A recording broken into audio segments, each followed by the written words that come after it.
Praise the Lord. இன்றைக்கு கூட நான் உங்களுக்கு ஒரு காரியத்தை மீண்டும் நினைவுபடுத்துகிறேன். ஏன் நீ மீண்டும் அப்படின்னு கேட்டிங்கன்னா, இந்த காரியம் உங்களுக்கு தெரியாததில்லை, நீங்கள் ஏற்கனவே தெரிந்த காரியம்.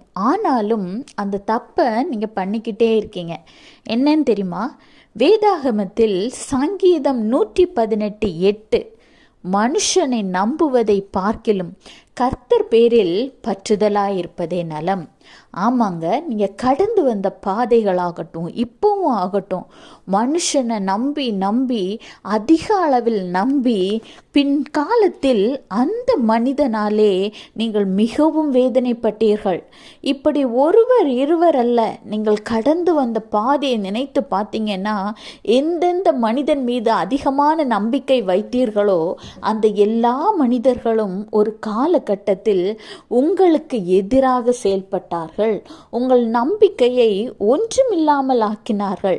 ஆனால் இந்த நாட்கள் எல்லாம் நீங்கள் அந்த மனிதர் மீது வைத்த நம்பிக்கையை, உங்களை படைத்த, உங்களுக்காக ஜீவனை தந்து இரத்தம் சிந்தின அந்த ஆண்டவராகி இயேசு கிறிஸ்துவின் மீது வைத்திருந்தால் இந்த நேரத்தில் நீங்கள் ஒரு பெரிய ஆசீர்வாதத்தை சுதந்தரித்துக் கொள்வீர்கள்.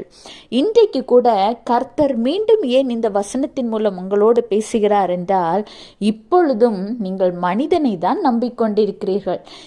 எத்தனை அடிபட்ட போதும், எத்தனை பாடுகளை நீங்கள் சந்தித்த போதும், இப்பொழுதும் தேவனை விட ஒரு மனிதனுக்கு முக்கியத்துவம் கொடுத்து கொண்டிருக்கிறீர்கள்.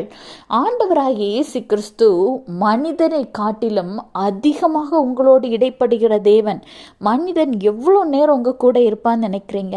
ஆனால் ஆண்டவராகிய இயேசு கிறிஸ்து உங்கள் நிழலை போல உங்கள் உயிரோடு கலந்து உங்கள் ஆத்மாவோடு ஆத்மாவாக உங்களுக்குள் வாசம் பண்ணி 24 மணி நேரமும் உங்கள் கஷ்டத்திலும் நஷ்டத்திலும் சந்தோஷத்திலும் சமாதானத்திலும் பலகீனத்திலும் உடன் இருக்கிறவர்.